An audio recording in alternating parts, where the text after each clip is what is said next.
We ready to move back home? Yeah, we had to have you come. Okay. Got to give the people what they want. Welcome to another edition of Power to the People, to our Atlanta audience live and to our Buffalo audience live. And to those of you who are watching all over the place, welcome to another edition of Power to the People. We have so much to talk about. And listen, especially those of you in Atlanta, tune in right now because I have somebody who knows a lot about Atlanta as far as politics and voting and what we're going through here in the city of Atlanta.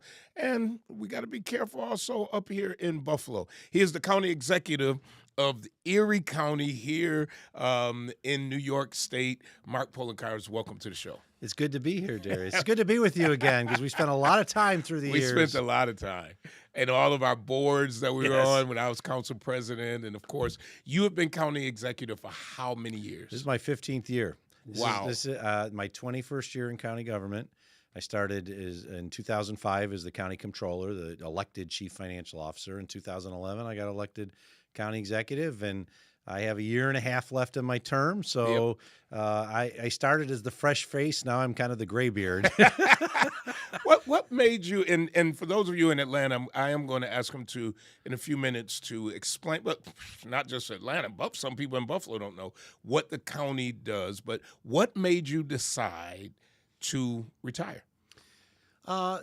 When you've been around, and this is my fourth term, four-year term, as much as I have, you accomplish a lot, and we've accomplished a tremendous amount. I had never intended on running for a fourth term when I won my third term, but I won my third term in 2019, took office January 1st, 2020.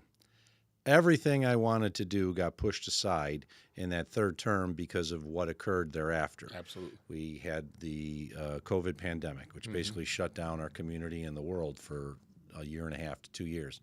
We finally come out of the COVID pandemic. Things are going well. And then, of course, we had May 14th in Buffalo in the mass shooting. And that was a horrible thing that the community is still recovering from. Yes. And then in the later that year, we had a terrible blizzard. So everything I wanted to accomplish that year got pushed aside. And for our friends in Atlanta and Georgia, Erie County is the primary provider of health and human services when it comes to the greater community. The city of Buffalo is important, but the city of Buffalo does police, fire, garbage pickup, schools. We do everything else. And so when it comes to the implementation of federal programs like Medicaid or SNAP, or the issues associated with seniors and older adults and everything in between, child protective services, the county does that. And then we do roads, parks, libraries, and everything else. So it's a really important position. It's got the largest budget. And then Erie County itself is comparable in size. It's actually bigger in size than 5 states. I didn't know that. It's bigger than North Dakota, South Dakota, Wyoming, Alaska, and Vermont. Their population is smaller than Erie County. Okay. Yeah. Okay. And it's about the same size geographically as the state of Rhode Island. It has a budget similar to Rhode Island's. And what I want people to understand is we're there to help people. And so I ran to make a difference in our community. And when I ran for the fourth term, I really wasn't planning on it, but I felt I needed to because everything I wanted to accomplish in my final third term got pushed aside because all we were doing is reacting to emergencies. And so this final fourth term, we've been able to accomplish a lot, including construction of the new Buffalo Bills Stadium, focusing on issues of health equity, our Live Well Erie plan, which is to ensure that every individual lives their best life possible from birth through their golden years. And I couldn't do that in my third term, but I'm getting a lot of it accomplished now. And because I feel we are accomplishing what I wanted, it's time to walk away. So, when many politicians, I shouldn't say most, you've never lost an election as county executive. You have won every time. County executive and county controller. And county 6 for 6. So you've never lost an election. No, I've worked on campaigns and been involved with campaigns that have lost, but I myself have never lost an election. So most would just keep riding this train. Yeah. You say time to go. And I know that feeling of when it's time to go, when I felt it was time for me to go.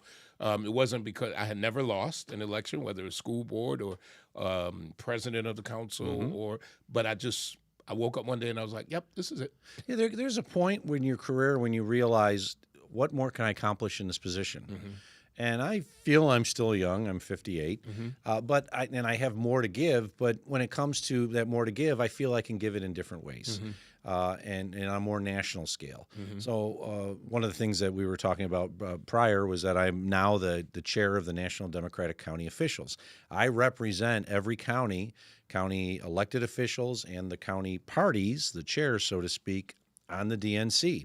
And I have that through the remainder of my term, and it allows me to focus on races across the United States to help people like me who want to get involved but don't know what to do or haven't the resources to do it. So I'm sort of expanding my political work that I've done here. And that's national. This is national. We're talking about right now. You are sitting in a position that represents all of the county executives, Democrat county executives. And legislators and clerks and sheriffs. There's more than 3,000 counties in the United States. And when it comes to elected Democrats, when you include everyone, there's actually more than 10,000 of them. I represent them as the chair of the National Democratic County Officials.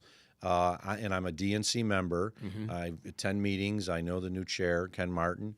We talk about what's happening in our country, how we can win races, how we can flip red seats blue, working with partners across the country.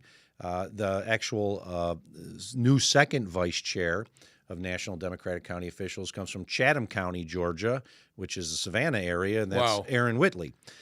Larry Johnson, who was the former head of NACO and is a member of NDCO, is now running for state senate in the DeKalb County, Henry County areas. So I got a lot of friends, but the nice thing is this position gives me an opportunity to assist people that I know are working on the better half of the community, including across the United States, not just what we've done here in Western New York or New York State.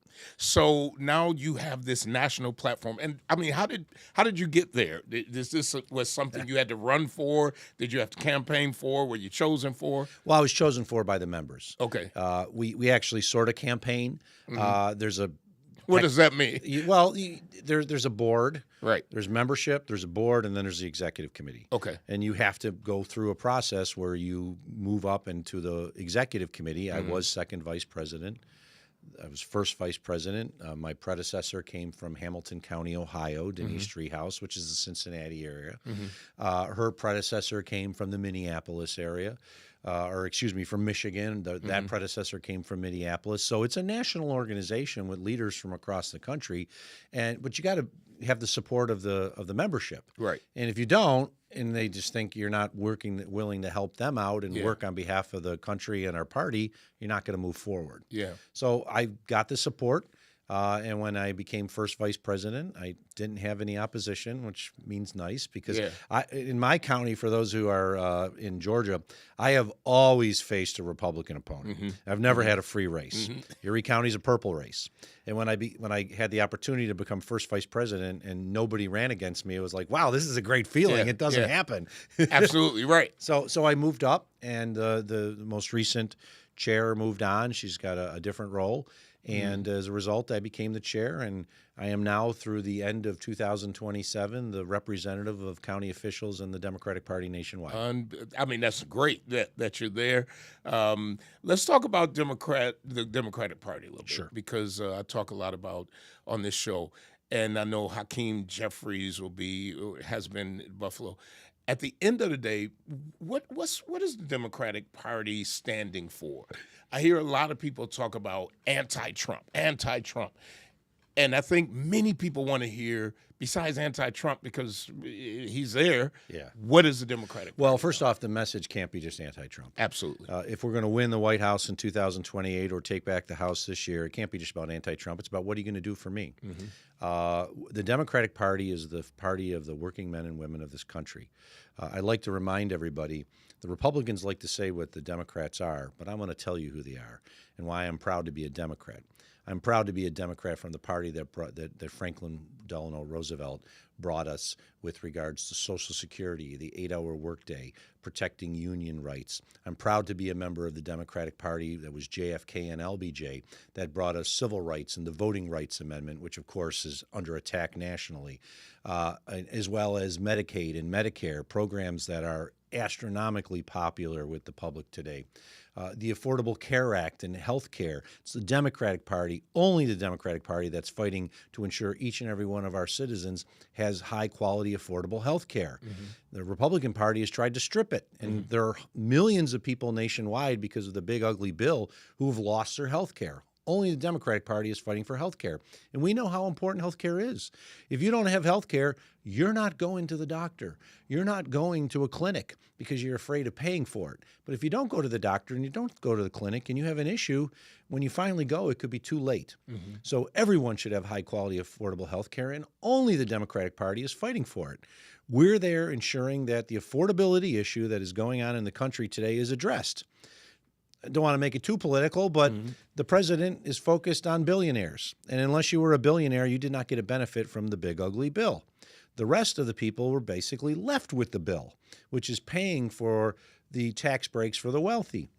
So I want to remind everybody that when the Republicans say, oh, those Democrats are scary, I said, they're not scary. They're the people in your community. They're the pastors in your church. They're your soccer coaches, the football coaches. And they're there to protect the men and women of this country and their families, giving everybody an opportunity to reach their full potential. Well, hopefully, since you are now on the DNC, you articulate that message to them that they need to say it louder. Because I think I just hear the kind of apathy in so many people's voices and hearts of what are we standing for. And I think because the other voices are so loud, and of course whoever has the White House has the loudest voice, that what you just said is really drowned out sometimes. Correct. Because we don't hear it. We just don't hear it. I see so many campaigns who are so focused on who's in the White House that it's almost like they've forgotten who's in our house. Yeah, I mean, the one thing I've always remembered as an elected official, and you will know, is the people are your bosses. People would say, it must be great to be county executive. You've got no boss. I go, I got a million bosses. They really don't know. Exactly. I got a million bosses, and people will tell me what to do when I'm at the supermarket or no matter where I am. But too often elected officials forget that. Yeah. And what we need to remind ourselves is we work for the people. Yep. Our goal is to make life better for our community. I've always said, I'll let other people determine my legacy. But if I can't walk out the door saying I left the county in better shape than when I took it, then I failed. I feel very confident I can say Erie County is in much better shape economically, with regards to our finances, the services we provide, than when I took it. Other people can determine my legacy. But if you're an elected official and you're not focused on that, you're probably in the wrong business. Yeah. And you shouldn't be about what you're against. You should be about what you stand for. And that's the message I'm sending and sharing with our partners in NDCO. And I wish some of our other partners would share it. You see the talking heads on TV, but they don't represent Main Street. They represent Wall Street. They may represent K Street in Washington, but they don't represent what's happening in Main Street, Buffalo.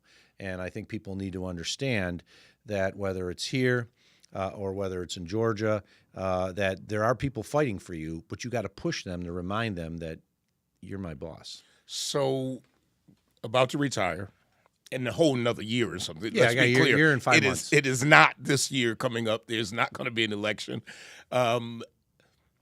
You are now you are the top, you are the president of a nationwide organization.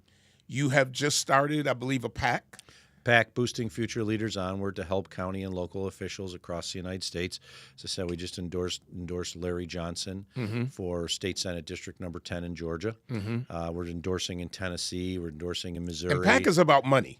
PAC is You're about raising money. Yeah, and it's not easy to raise money. So you're raising money right now. So here's the thought that I know is in people's head because I've heard it come out of their mouth. He's getting ready to do something nationally. Is that true? Well, I am through NDCO and BFLO. Boosting Future Leaders Onward. I'm from Buffalo. We came up with a name that had a nice acronym that references Buffalo, BFLO. I am, but I think it's important that people, we all have a voice in the party.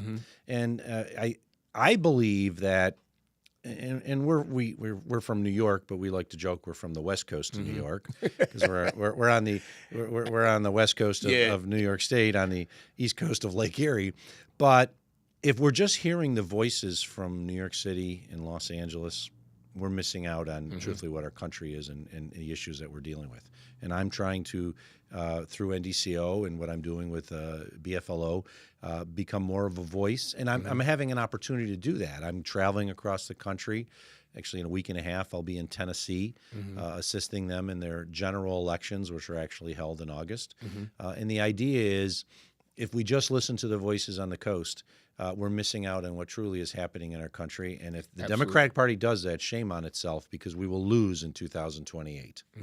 So, everybody thinks you're out to, like getting more involved in the presidential races and all of that kind of stuff. And it's true. That's what it sounds like. Well, I certainly think that we need to have these voices in our totally party. agree. It's people look and say, hey, you're crazy. You're a county executive. And I remind people, I said, well, I am, but I also represent more people than 5 states. And if one of the governors or U.S. senators from that state ran, people be like, oh, yeah, they should run. They're the governor of the state, even though they only represent 500,000 people.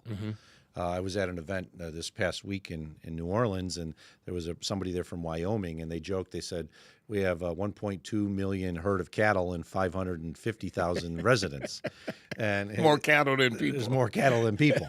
And in my county is double that size. Yeah. So it's urban, suburban, and rural. Erie County is not just the city of Buffalo. That's right. For those who don't know, Reverend Pridgeon sat on our Erie County Industrial Development Agency as the council president for many years and reviewed and approved a lot of projects that are not in Buffalo, some in rural areas, some in suburban areas. And when you represent a community like that, you really get a feeling for what it's like representing a much larger area. Absolutely. And we should have a voice. Why not? So let's dig into Mark Poloncarz, who is also an attorney. Yes. Right? I still have my law license. So do you do anything in law since you've been county executive? Well, not independently practicing, no. But a lot of the work that I do as county executive is legally related. I'll give you a best example of that for our friends in Atlanta as well. I've negotiated 2 leases with the Buffalo Bills. And the newest one, of course, is for the construction of the new stadium. And there was a tremendous amount of time and effort that went into it. And I used a lot of my legal skills to help me during that period when we're negotiating not just a lease like you would for renting a home, but 50 documents, including construction agreements, our community benefit agreement, which will bring $100 million back from the team to our community over 30 years. So having that background and still technically being an attorney helps me because I learn what's happening in the law. As an attorney, you're required to do continuing legal education. So I got to take a certain number of credits every 2 years so I find out what's happening in the law. And it's helpful when I have to deal with an issue. Just dealt with an issue with regards to the Buffalo School Board. And I asked some questions of my county attorney team, and they came back with the answer, and they showed me where in the New York State law the power lies. And as an attorney, I could go, okay, I understand that. I can go check on it and read it and understand it for myself. So I'm not practicing as an independent attorney, but I use a lot of my legal skills every day as county executive. When you were practicing, and I just want this interview, part of it, for people to know you. What was your area? Well, the joke was in my law firm, Kevin Okie Cook, I was the utility infielder. Okay. They could put me in and do a house closing in the morning, do a bankruptcy in the afternoon, late afternoon. I could help a corporation, and then in the evening I'd drive out to somewhere else way outside of Erie County and handle someone's DWI. So, but my primary focus was on real estate and finance, and representing companies, but as well as governments on bond deals. And bond deals are very complicated deals. They're sometimes tens or hundreds of millions of dollars that is being borrowed on behalf of a government.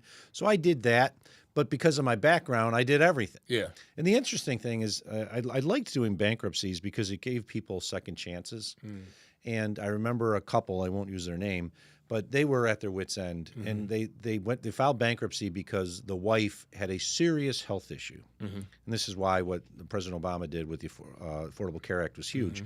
Is that couple would not have to file bankruptcy today because they'd have health care, Right. but for whatever got pulled away under the big ugly bill. But I remember that, and it was a couple. They worked hard. She had cancer. She had a terrible issue. She got over it, and then she had like $300,000 in bills. And they made combined that year somewhere like $60,000. They had no way of paying their bills. And when we finished, and I said, it's done, it's over, they were crying because they had no more bill collectors were calling them. They had no more problems. They didn't lose their house. They were able to move on. So, yeah, I represented companies, but I also represented people, and it gives you an eye-opening experience of how something with the law and a change can make a big difference. And that's why when the Affordable Care Act was passed, everyone was covered. So you didn't have to worry about people filing bankruptcy or people being rejected because of a pre-existing condition, like they had breast cancer or prostate cancer, the two most common cancers that are out there. And health insurance used to say, no, we're not going to insure you because you had breast cancer 10 years ago. And that's ridiculous. That shouldn't happen in the United States of America. And it didn't happen once the Affordable Care Act was passed, but now it's starting to happen again. Absolutely.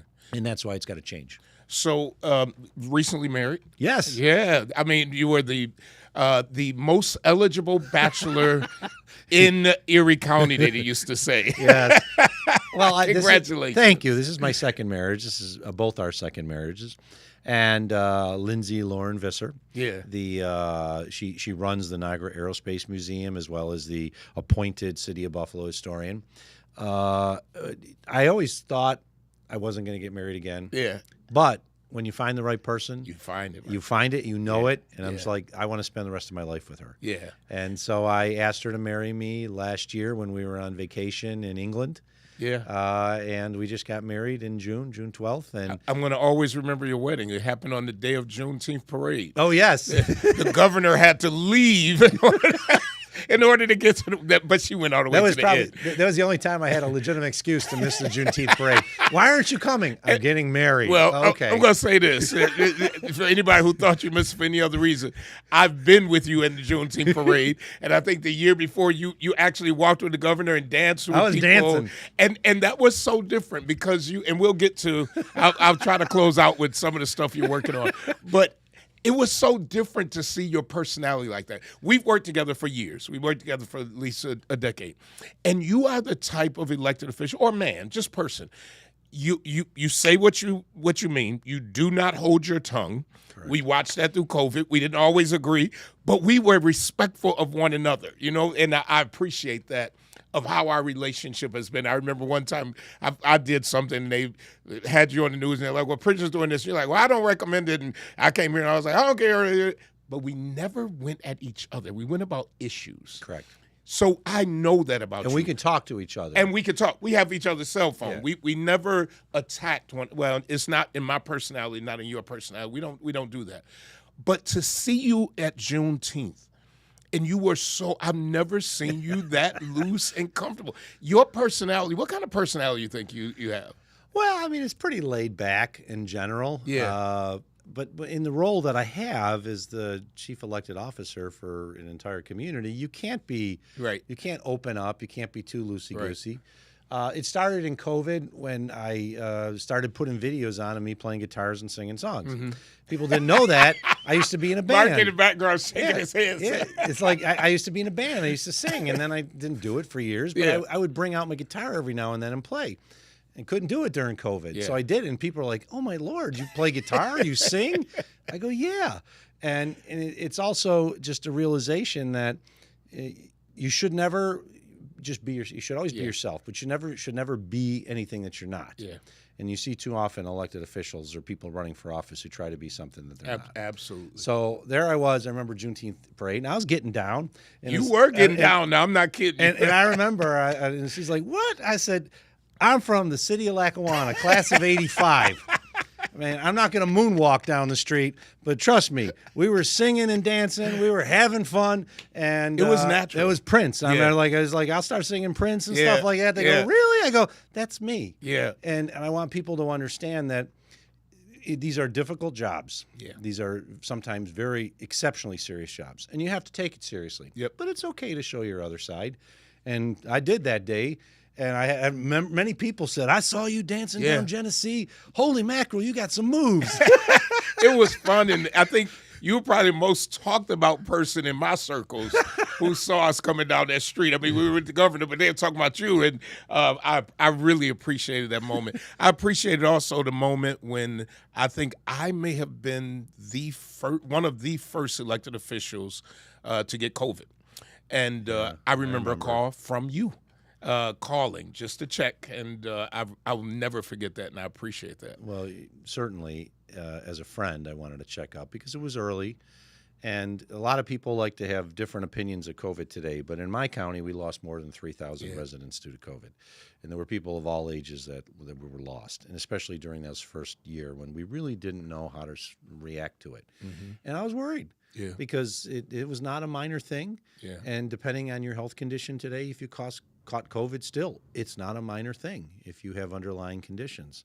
So I was very glad you were able to recover. But I remember it was you and another elected official, Tonawanda Supervisor Joe Eminger. Joe was in the hospital for quite some time. Yep. And I just want to let him know I'm thinking about you. And whatever you need, let us know because I got a whole health department at my disposal. You did. There's so many stories I could tell where we've worked together, especially during the storm.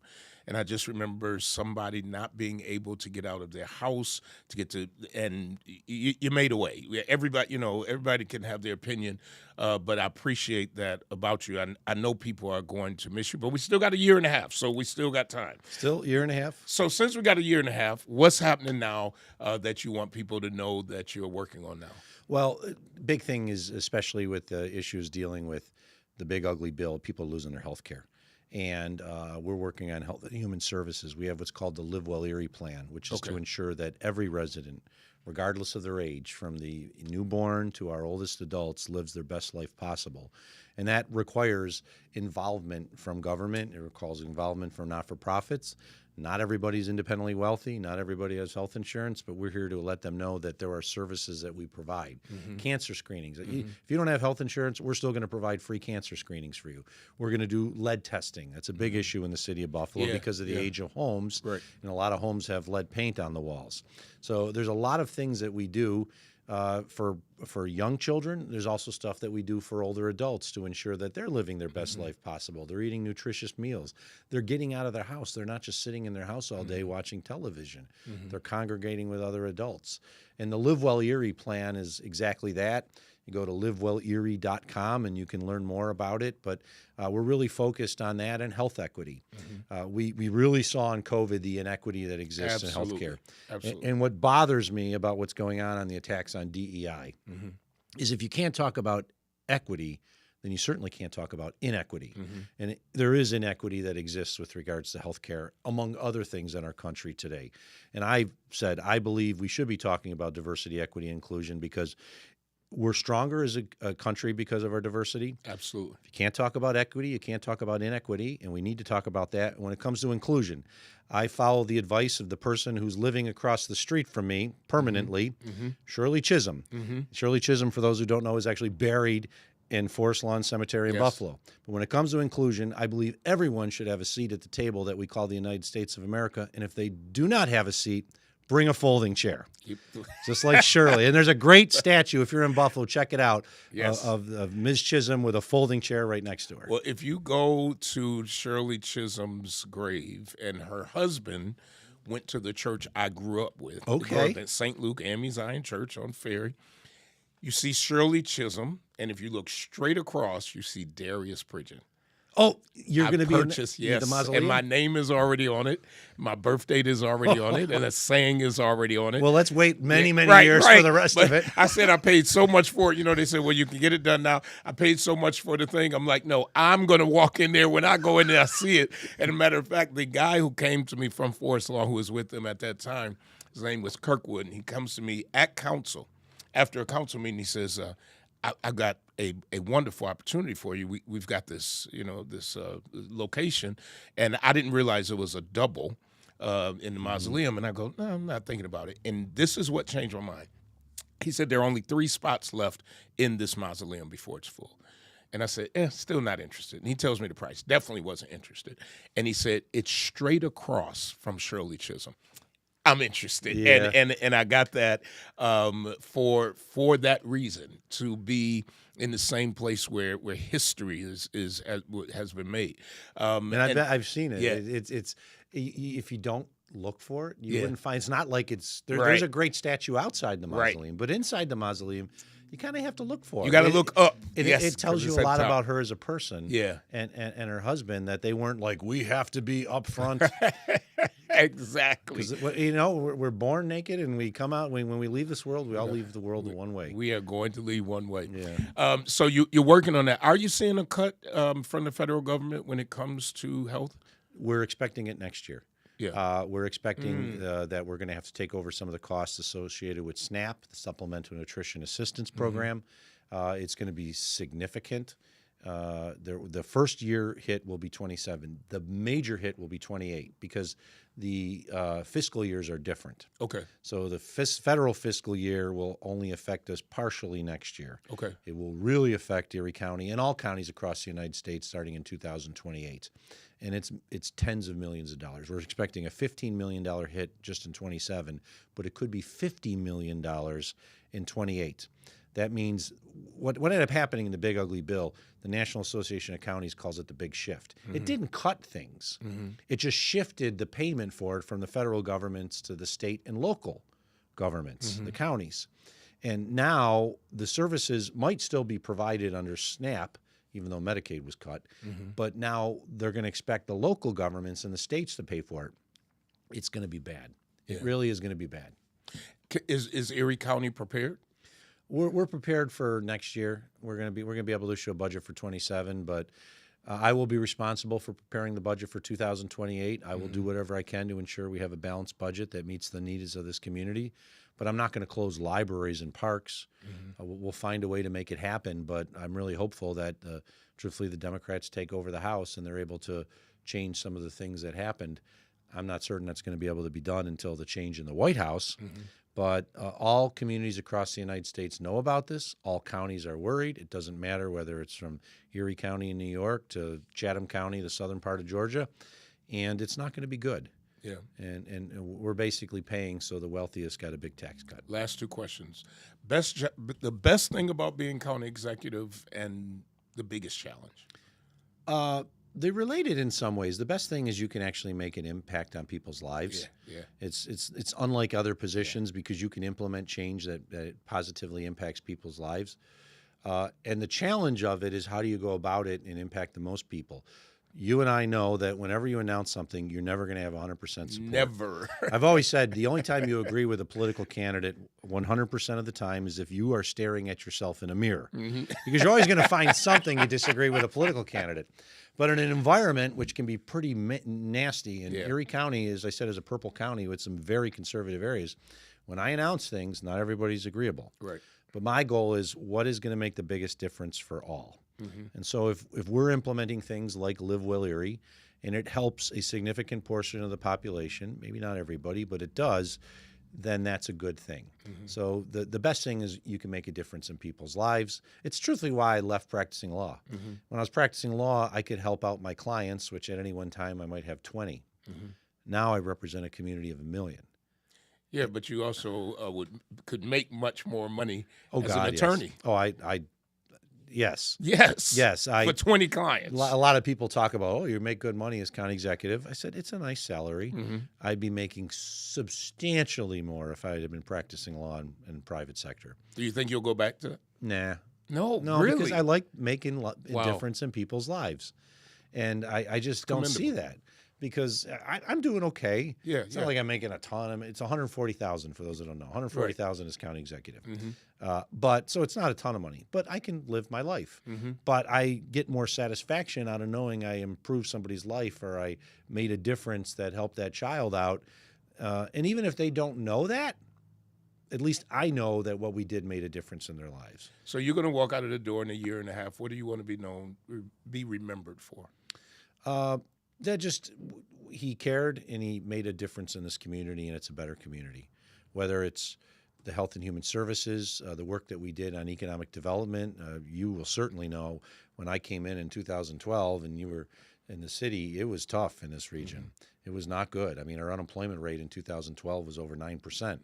Our unemployment rate's hovering just about 4, just below. But it's still, there's people that are hurting, so there's more people that need help.